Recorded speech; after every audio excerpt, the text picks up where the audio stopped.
Hello there, I'm Jacqueline Rogers, and this is the Amijo Show. This is day, I don't know, 14. I don't know, I've lost count.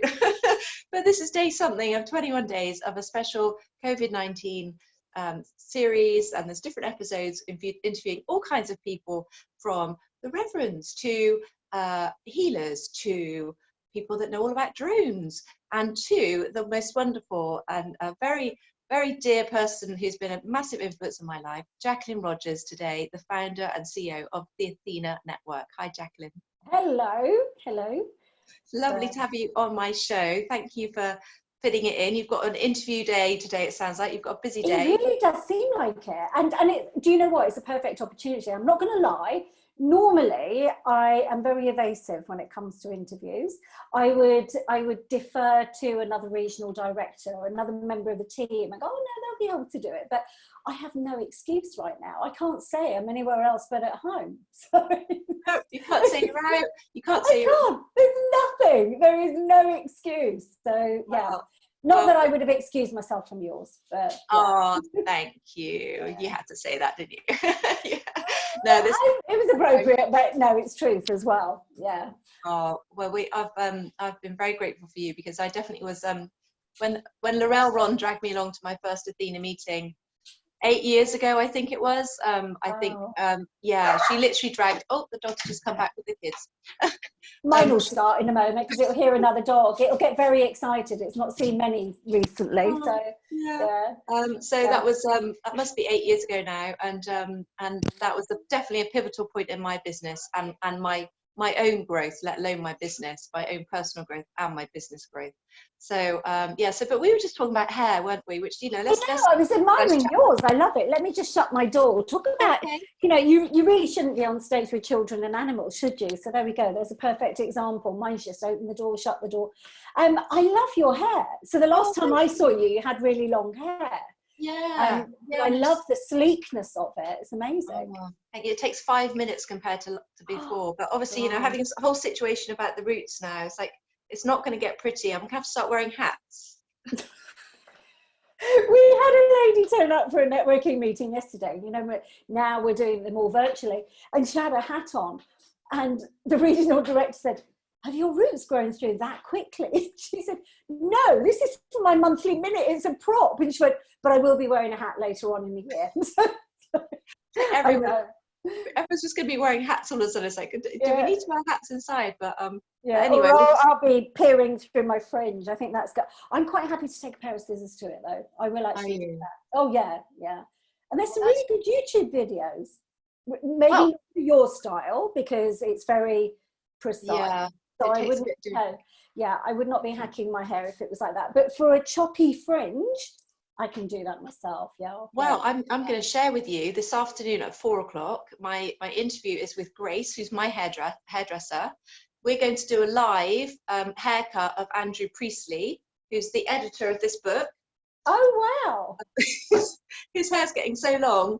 I said, right, don't worry. I'll get Grace online. She can guide you into cutting your hair yourself. See how it goes. Yeah, see how it goes. I know loads of guys who've been doing it, my son being one of them, and he just positions a few mirrors. And in fact, the last time when he said, what do you think about it? Have you been to the barbers? Very judgy, you know, have you been to the barbers? And he went, no, they're shut. I did this myself. I went, you should carry on doing it yourself. It's really good. So, thank you. Well, that's perhaps none of us need to. I mean, to be honest, for me, it's the colour. But anyway, so let's come on to you. So I haven't spoken to you for way too long, because last time I saw you would have been in Amersham, which is one of the groups that you run. Do you still run that group as part of the network? I run 2 groups, and I probably always will run those 2 groups. And the main reason being is it means I can really understand the dynamics of the network, what the members are looking for. Because it's one thing to go, this is the way that you should do it. You know, bearing in mind the Athena Network was launched 15 years ago now. So, you know, what we were doing then, very definitely not doing then or now, what we were doing then. But what we were doing then in the way that we finessed the business isn't what we're doing now. And that has been as a direct result of actually just being involved, being in the end of working with members and understanding what their needs and their desires are, what they're looking for membership. So yes, I'm still there, still at Amersham. Yeah, do you know, I feel a shift. I feel a shift in Athena, and nothing different to what wasn't already there on the values front. But Mm. I think it's got to be more of a community than ever. Yes, Um, yeah, yeah. and obviously, I moved from Oxfordshire into London, and Oxfordshire is smaller and very well connected. And I didn't expect to find that in London, but I say it's even more connected in London. People Mm. make an extra effort, and all the groups, the different regions. It's remarkable how everyone feels like we've all got each other's back. And it's if you are watching this and you're thinking about, and you have got a business, or you think about running a business, but getting in a good network is absolutely pivotal for sure, isn't it? I agree, and now particularly, I think it's really important. Not, and it's interesting because we have ladies say, "Oh yeah, I can imagine that the only reason that ladies would want to be in the network now is for community," and that simply isn't true. It's, there are still women who are either maintaining or growing or recreating in their business, and because they've got access to all of the supplies and the resources still, there's no reason for them not to be able to do that. One of my things, it's kind of like I'm thinking of it as a 90-day project. I'm not negating the horribleness of what's happening for people's health and what's happening within families. But it's, if I focused on that, I would be seriously ill mentally. Yeah. So I can't do that. So I give myself projects. And so for me, it's like, I've got my, just here, I've got my diary where I'm putting all my plans or my goal setting. I'm looking at that every day. Where am I in relation to that moving forward? And a lot of the women in the network are doing that, and a lot of women in the network are still able to run their business. They've had to pivot. You probably have had to do quite a pivot within your profession, but I love the creativity of women, where they go, I'm doing X, Y, Z. It's like, wow, I would never have thought of that. What an excellent idea. So Yeah, no, and we've got the time to focus. I mean, that I've been procrastinating about doing the interviews like this for about 2 years now. oh wow. And so, this has made me, it just gave me that final push. And the first few, I was really kind of, oh my God, is it going to be all right? Does anyone like it? And then I just obviously realized that doesn't matter, because actually I'm just going to do my thing because it feels right for me.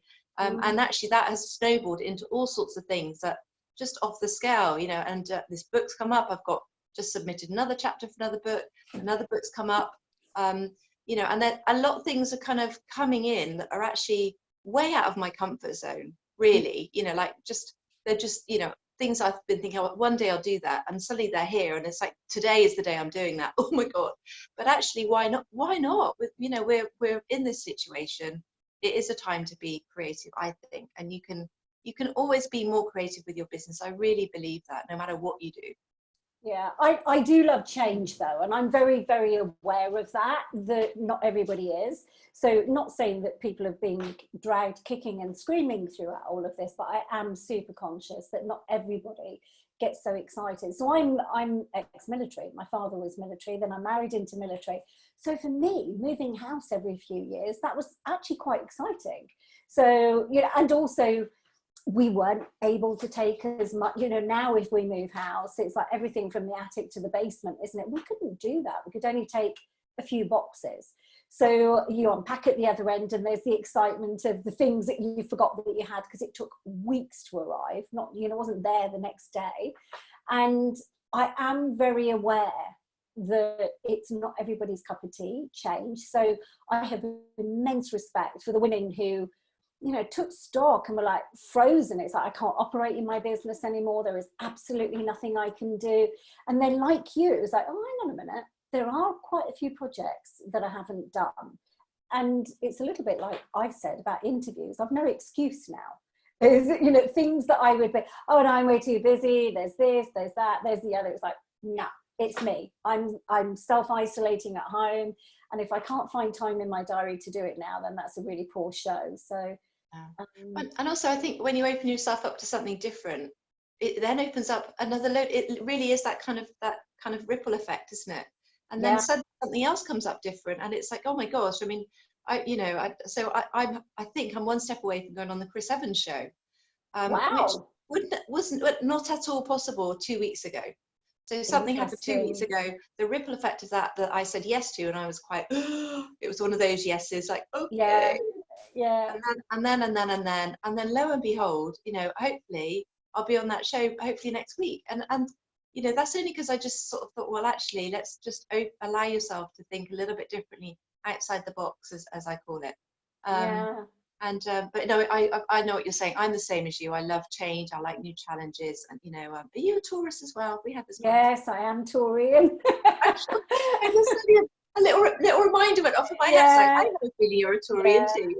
And quite stubborn as well. So, which is interesting. I don't know if you're the same, but you know, that's the interesting thing. I love change, and then I just get fixed on that, and nobody will sway me. It's like, no, this is really exciting. You should be excited too, you know, and so move forward. But the interesting thing is, and I'm not sure if you're like this as a Taurian, I can look like my behavior is very impulsive, but it's not. It's like for people right now, Joe, they might be thinking, wow, where did you pull all this interview idea out from? It's like, been percolating for 2 years. And I do the same kind of thing. All of a sudden something will happen and people go, wow, you just thought of that overnight. And it's like, no, that's been on my dream board for like forever. I just haven't done it. But once I make a decision, I'm really decisive, and that's it. I will follow through with it. And for me, that's what's kept, one of the things that's kept me sane through the whole COVID-19 scenario is just keep focused on what I want. I love what you said about taking one step and then allowing the opportunity to unveil itself and then take the next step. I think that so many people think that they should be able to get to the end result immediately, and they don't think about all those little steps that might be in the way. You know, a little bit like, if I don't wake up tomorrow 3 stone lighter, then dieting doesn't work. It's almost that kind of mentality, that instant gratification that we're used to now. And I think COVID's really given us this opportunity to not be so susceptible to instant gratification, because we just can't. You know, there's things that you can't have. And that's what I phoned up an example. I thought after weeks and weeks of actually doing home cooking and it all being lovely, on Saturday night, I thought, do you know what? I just would love a takeaway. And I knew that the takeaway down the road was still operating because they texted me. And so I called them. I said, I'd love to order food. And they went, okay, well, it's going to be about 2 hours. I was like, 2 hours? No way. I was going to eat my arm off by that stage because it was late anyway. And, you know, my fault. I could have phoned up earlier. I'm going to take these bracelets off. That's clunky. I could have phoned up earlier and got something sorted out, and I didn't. But 2 hours. Normally they're here within half an hour. So it's really enabling me to slow down and think about it. So, you know, I'm thinking, okay, so if I want one over the weekend, should I be ordering now so I can book a time slot? Get it in. Yeah, it's. I mean, our whole values are kind of going out the window, aren't they? You know, we're having to reassess everything that matters to us and realize the things that really don't. But no, it's fascinating time. And what I'd like to just get you to chat about, which is one of the things that really was phenomenally inspiring, as well as the dream visioning. And creating that reality into your dream, which you've always done a lot of work with, and it underpins, I think, a lot of Athena, which is wonderful. But your work on money story, and you know, and I think this is a very big. Well, I know it is because I mentor them, but there's a lot of women that are in business, and a lot of women, full stop, who have really huge money story issues. So their money story is negative, and it's not a positive, healthy, nurtured and nourished money story, and it really holds them back. And I'd love you to just talk about that. So my particular money story, or in general? Well, both. But I just remember, you know, your input about it, and I think it's a big issue for so many women, especially women in business, and very few of them realize how much of an impact their own money story influences on their business. Yeah, and I think stories in general, you know, and interestingly enough, in the last few weeks, being aware of what stories, not just women but men, you know, in business are telling themselves. Things like, oh, it's the wrong time to sell, it's the wrong time to market, it's the wrong time to create a new product and expect people to buy it, you know, the judgment. And it's kind of like, okay, so if you're thinking that, where's that come from? So for me, when with my money story as an example, it was very traditional money story, and lots of people can probably relate to it. You know, money doesn't grow on trees. Who do you think I am, Rockefeller? For those of you who aren't old enough, he was very rich. And, you know, there were children in Biafra who were starving. You know, now replace any country where that's happening. So I was very aware as I was growing up that there were certain conditions that had to apply if I wanted to be fairly well off. And there were also conditions that could apply that I didn't want to actually have in my life. So an example of that would be, I think I must have been about 6, 7, 8. I can't remember the age and it doesn't really matter. But I was at my grandparents' house, and my father, well, all of us had come over on leave. As I say, he was military. And there was a lady who lived about 3 or 4 doors down from my grandparents, and she came out. She was very dour and sort of scowly, and just, you know, you just didn't want to be in her energy, let's put it that way. And my dad said, he said, oh, she's got a few more noughts on her bank account than we'll ever have. Now, I made up that if I was ever going to have more noughts on my bank account, that would mean I would have to be sour and dour and mean and rude and wizened, and because she just looked like everything that a young child would never want to be. I mean, bless her, she was probably, now I think of it, probably only about 40 or 50, you know, but it's like, you know, when you're a kid, you know, I remember being 18 and thinking 30 was ancient, you know, so, you know, you put it in the perspective of a child. I never realised that that was part of my story, that rich people were horrible and mean, until I started digging away at what stories I had actually, because we make them up. They're stories that we've made up. And I have to work on mine all of the time. I think everybody should, and, you know, just be aware. And I think that COVID has actually brought up an awful lot of money stories for people, you know, the shaming people for wanting to continue in business. And yeah, it's kind of like, okay, so where does that come from? So, well, you know, people should be kind. Well, can we actually generate an income and be kind? Why do we have to be one or the other? But until I dug into that, and that's just one example, but until I dug into that, I didn't appreciate that I was resisting any kind of personal growth financially, because I didn't want to be that mean person, to the degree that I sabotaged so many financial projects. I would invest in the wrong things. I invested in property, biggest mistake ever, still the biggest mistake for me now. It's kind of like this albatross on my back. But it wasn't the investment, it was what I believed about creating that kind of money. Yeah.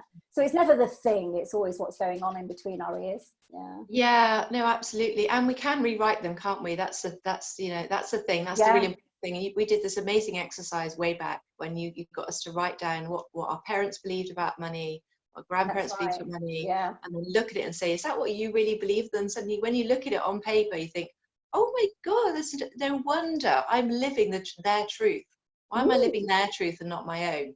And you know, it's never forgotten that session. And also you're living the life that a child made up. Right. It wasn't, an adult didn't even make that up. You know, an adult didn't create all of those conditions. It was a child learning from other people in authority. And you're quite right. It's, you know, it's your parents, your mother, your father. If you've been adopted, there's also the epigenetic influence as well, which, you know, how do we know what that is? Well, because of the life that we're living, that's how we know. And then our grandparents, but also other people of influence like teachers. You know, I don't know if you ever had the experience of a teacher saying you'll never amount to anything, you know, well, who do you think you are? Because I did.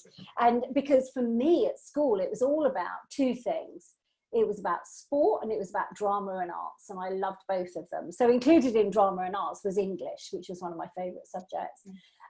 But because I didn't excel at maths or science, because I find it very dull. I don't now, but I did then. And the teacher would say, you know, you're just never going to amount to anything. And it wasn't, you know, when I look back, there wasn't a, you'll never make it. It was just like, apply yourself or else you won't get what you want, you know. But when we're a child, we don't hear that. You know, I got, well, who do you think you are? Because I wanted to do drama. What do you want to be when you grow up? An actress. That was it. That was all I wanted to be. An actress or a famous sports person. I didn't know what sport, but yeah. So again, there's another influence, and it's not always just about money. It's about our aspiration as well. Yeah. But until we actually look at what those are and really pull them apart, we can't then rewrite them as an adult and then allow ourselves to be, because, you know, mine was definitely it was a them and us. Yeah, right. Well, they can afford to do that. They can go on the posh holidays. They can go skiing every year. And even still now, I had to really unpick that recently, really completely, because I realized there was a part of it still that I was relaying in my head.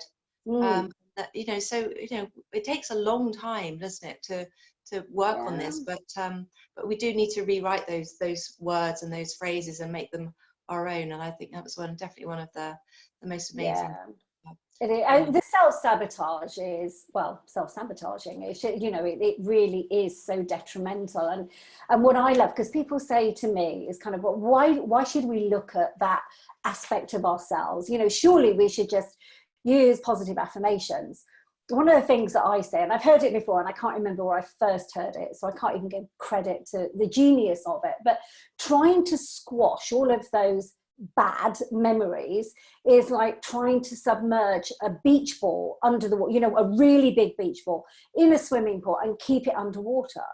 And all that happens is you just keep falling off. I did it with my granddaughter once. We were playing in the swimming pool and we were trying to see who could stay on the longest. She won. But it was really interesting. And I said to her, I said, imagine that this is all the things that you don't want to think about. And we're trying to just keep it under the water. This is really hard. I went, I know, isn't it just easier to just let it go?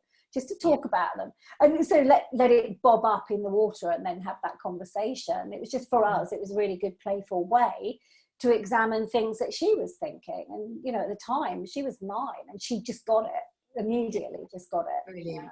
Brilliant. You will have influenced her life for forever from that. Amazing. Yes, yeah, because she's got that as a reference now.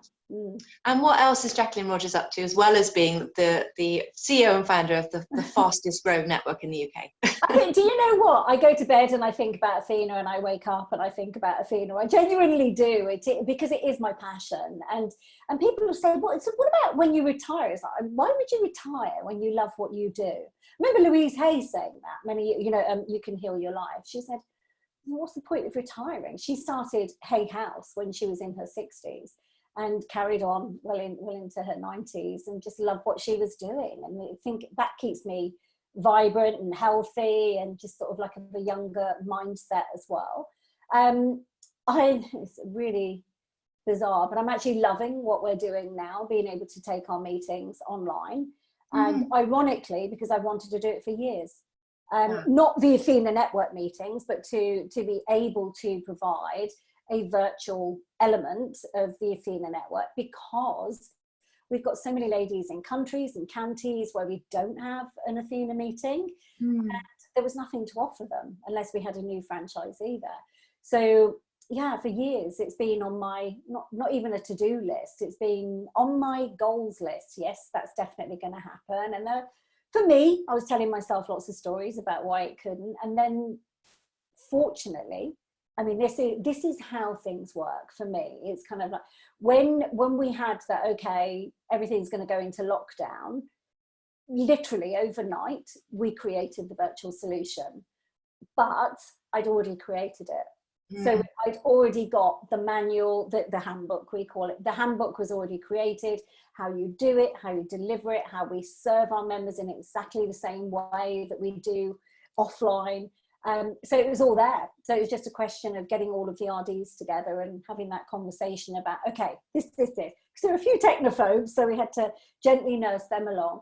But that's another example of it being created for so long. But it looked like we just overnight phoenixed it, if you like, it's just come out of the ashes. But so I love that. I love the creativity of that. I love technology. I think I love tinkering with that. doing so many courses at the moment. Mixed media. Wow. Yeah. Ukulele. Brilliant. Tuning into Joe Wicks for his morning time PE. What was the other one that I registered for? And I have crochet, but I haven't done anything with that. Yeah. So it's not all business. You know, there's lots of no, and it's good.